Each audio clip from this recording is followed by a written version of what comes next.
ugira gutyo ugasa nk'uwegera mu ijosi ry'umugabo wawe. Sheri we ewa uramuhereza ku buryo igenda ikagera aho ishaka. Niyo mpamvu uzajya kumva uko araniye wakongera sheri we uranyishe we. Ugira gutyo ugasa nk'uwegera mu ijosi ry'umugabo wawe. Sheri we umugabo ashobora kuribwa, ashobora kurongora akanatakazamo n'imbaraga ziwe zose zakabaye zimukorera icyumweru akazishyiramo kubera ko ari akantu umukoreye konyine. Indi pozisiyo ushobora kuba warongoramo umugore, burya hari n'ukuntu umugore ashobora kwicara, urabona ngiye niciye nka gutya mu ntebe, namara kwicara mu ntebe urumva nkahita mfata akaguru kanjye nkakamanika nko ku meza, akandi nkakamanika ku meza, narangiza ewana fresh nkayifiringa nkayinyongera, byaba na ngombwa nkasubiza amaboko inyuma, byaba na ngombwa nk'irekura maze nkayiryaho, ukitsa imitima ukayiryaho, ukayizungurizaho, ukayikatisha, ukajya hirya ukajya hino, ukagaruka inyuma ukagaruka imbere, ukayizunguzaho, ugasoma umugabo wawe ukamurya, ukamufiringa, ukamumanuka, ewana umva ku buryo akureba akavuga ati ni njyewe washatse runaka, kubera ko umugereza aho yumva ashaka muri we, aho yumva mbese ibintu biryoshye. Niyo mpamvu rero pozisiyo zabayeho mu rwego rwo kugira ngo umuntu ntakarye uburyo buhora ku isahani imwe. Uzarebe uyu munsi wakugaburiye ku idongo, ejo wakugabura kuri plastique, wumva ibiryo bihoze biryoshye bimeze neza. Niyo mpamvu rero n'umugabo n'umugore akunze kuba agomba kurongorwa muri pozisiyo zitandukanye. Hari n'indi pozisiyo ijya iryohera abagore cyane iyo bahagaze. Hari ukuntu umugore n'umugabo muhaguruka mugahagarara, mwamara guhagarara umugore agahagarara, umugabo agahagarara, mwarangiza agasa nkaho arikuranya amaguru mo hagati, yarangiza umugabo agasa nk'unamye bugufi, agasa nk'uca bugufi, agahita azamuriramo neza, ubundi barangiza bagahagarara bakegerana kabisa, yayumvishe ko yagejejemo neza, ubundi akazajya yimanukira yizamukira umugore babyina. Mbese ushobora kwishyiramo n'inda akaririmba mukakanyongeramo mukakanyongeramo, mva mu babiri mwibereye gutya, mwikatira, mwigira gutya, kariya agapozisiyo kararyoha. Ariko kariya agapozisiyo abagabo bagashobora ni bakeya ariko wowe nkurikiye none ahangaha gerageza uzagakore maze uzarebe. Akandi kantu kajya karyoha rero ntabwo mukazi, agaturo ko muri lavabo muri dushe, urarekura. Uyu munsi none aha tugiye kurebera hamwe noneho posteri z'ubwoko bugera mbese hafi ya zose, reka mbivuge gutyo, ku buryo ushobora kuba warongoramo umugore wawe akanyurwa, cyangwa se nawe umugore wahama umugabo wawe akanyurwa. Egamaye umugore aho umugabo kandi n'umugabo aho umugore, ubwo urumva yuko nyine kimwe n'ikindi.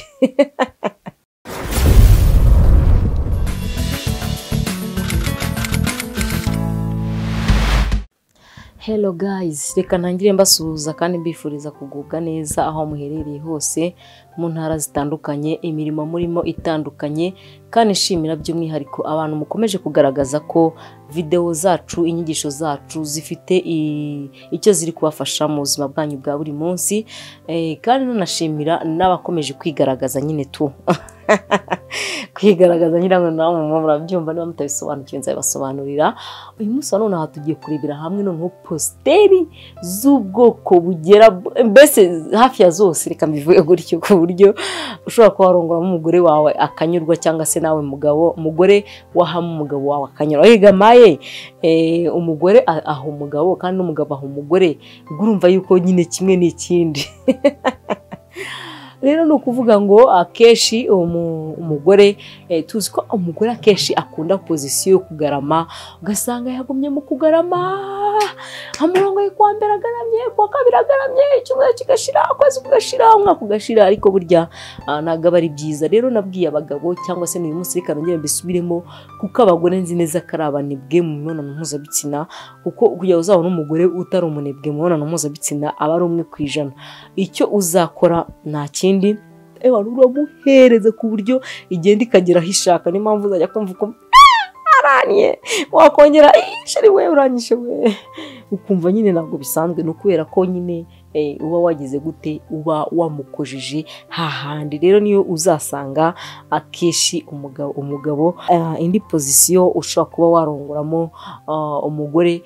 Burya hari n'ukuntu umugore ashobora kwicara, urabona ngiye niciye nka gutya mu ntebe, namara kwicara mu ntebe urumva nkahita mfata akaguru kanjye nkakamanika nko ku meza, akandi nkakamanika ku meza, narangiza ewana fresh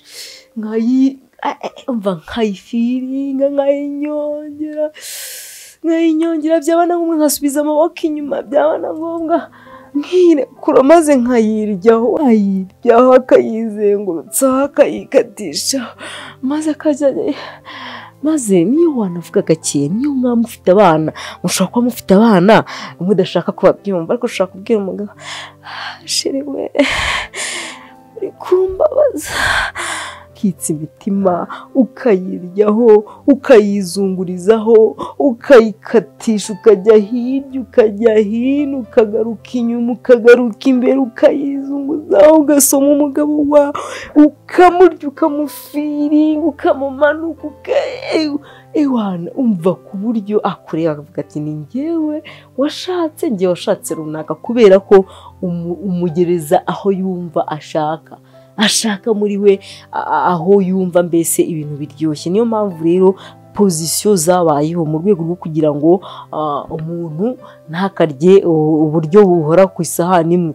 Uzarebe uyu munsi wakugaburiye ku idongo, ejo wakugabura kuri plastique, wumva ibiryo bihoze biryoshye bimeze neza. Niyo mpamvu rero n'umugabo n'umugore akunze kuba agomba kurongorwa muri pozisiyo zitandukanye. Ugasanga nyine urimo urayiryaho, urayimanukira, urayikorera buri kimwe cyose, cyane ko buriya niyo ufite abana urabikora kandi ukabifiringa neza, n'umwana atanumvishije n'icyo wakoze. Niyo mwaba muryamye ku buriri ugira gutyo ugasa nk'uhegera mu ijosi ry'umugabo wawe, sheri we umugabo ashobora kuribwa, ashobora kurongora akanatakazamo n'imbaraga ziwe zose zakabaye zimukorera icyumweru, akazishyiramo kubera ko ari akantu umukoreye konyine.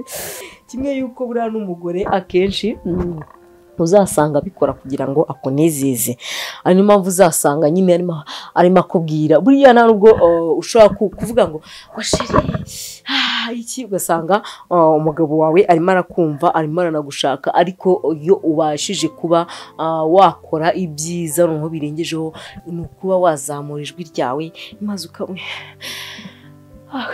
sheri wenda apfuye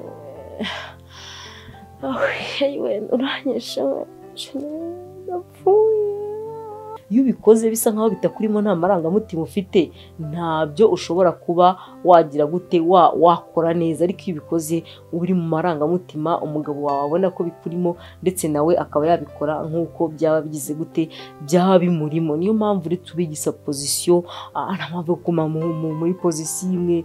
Rongora umugore wawe, umuhindukire umujya inyuma. Hari n'indi pozisiyo nabigishije gutya. Niyo mpamvu hari n'indi pozisiyo ijya iryohera abagore cyane iyo bahagaze. Hari ukuntu umugore n'umugabo muhaguruka mugahagarara, mwamara guhagarara umugore agahagarara, umugabo agahagarara, mwarangiza agasa nkaho arikuranya amaguru mo hagati, yarangiza umugabo agasa nk'unamye bugufi, agasa nk'uca bugufi, agahita azamuriramo neza. Ubundi barangiza bagahagarara bakegerana kabisa, yayumvishe ko yagejejemo neza, ubundi akazajya yimanukira yizamukira umugore babyina. Mbese ushobora kwishyiramo n'inda akaririmba mukakanyongeramo mukakanyongeramo mu babiri, mwibereye gutya, mwikatira, mwigira gutya. Kariya agapozisiyo kararyoha, ariko kariya agapozisiyo abagabo bagashobora ni bakeya. Ariko wowe nkurikiye none ahangaha gerageza uzagakore maze uzarebe. Yeba habawe, niba habaho ikintu kiryoha mu buzima ni pozisiyo. Umva uragafiringa neza fresh, ukagafiringa ukakarya neza uhagaze, n'umugore wawe ahagaze, mukazajya mwikatira gutya, mukava hano mugenda muri kubikora, kinyuma nyuma mukajya hariya mubikora ugasanga ibintu byaryoshye we. None ku mugabo ubishoboye ashobora gufata akaguru k'umugore we akagashyira ku rutugu rwiwe, umugore noneho agahagarara kandi akagahagarika akagakomera. Iyo amaze kugahagarika akagakomera agafatisha kandi ku rutugu neza, umugabo aragutera. Ashobora kugutera nayo wonse muri rimwe akagushiramo, akagucumita, akaguhereza byabona ngombwa akayikuramo mva akakunyaza ku buryo ushobora kuvuga uti nyawe noneho aho bigeze ntago nzi icyo gukora n'igiki, kubera ko uba wumva wishimye, uba wumva waniziriwe, ibyishimo biba byakurenze, uba wumva bidasanzwe, uba wumva mana yanjye.